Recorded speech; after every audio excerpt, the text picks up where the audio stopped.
我发现美国警察在执法时很害怕一种人，他们的收入甚至比好莱坞巨星还要高。报警的男人是一个知名球星，找警察是因为刚丢了辆1000来万的宾利，但他关心的并不是豪车，而是一条狗，因为那是他老婆的心肝宝贝儿。库珀干了半辈子巡警，当然看得出来男人在耍什么花花肠子，这小子肯定是出去瞎搞，指不定把车和狗送给哪个小姐姐了。库珀直接揭穿了他，并问他到底想不想上报警方。I'm mad, mother. I can't be filing no report. So women took the car. Yeah, women took the car. And you don't want to file a report. You ain't listening, bruh.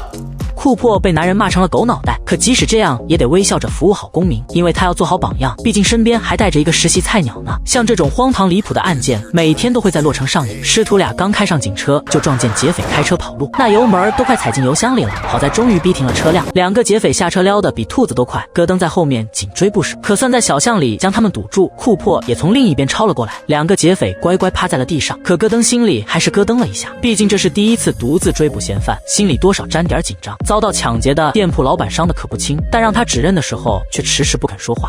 No, that's not them. Of course that's them. I saw them beating her.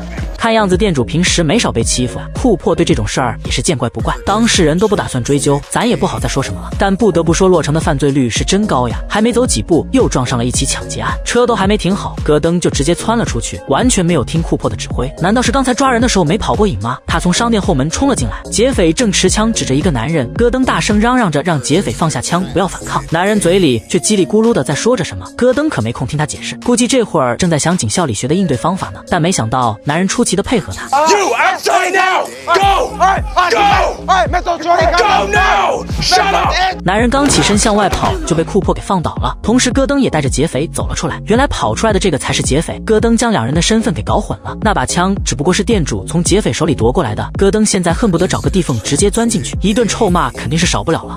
You may be a great shot, but you still know about being a cop. You apologize to him. Sorry, sir.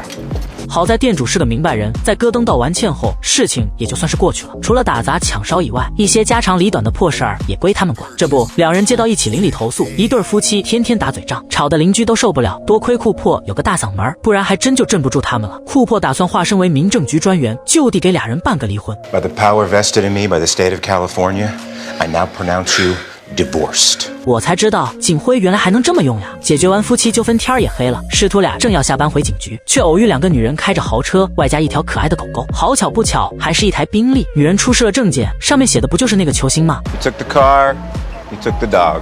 No. It ain't even like that. No. 库珀拨通了车主的电话，男人依然选择不上报，只要把狗带回来就行，宾利就当送他们了。我感觉这师徒俩一天的工作都快赶上特工了，但这就是他们的日常操作。第二天又发生了很多有意思的案件，荒唐导演遇上8线演员，剧情都扯淡到家了。不靠谱的老油条警察利用职务之便净干些见不得人的勾当，还因此坑害了女搭档，这又是啥情况啊？关注剧时，下回接着讲。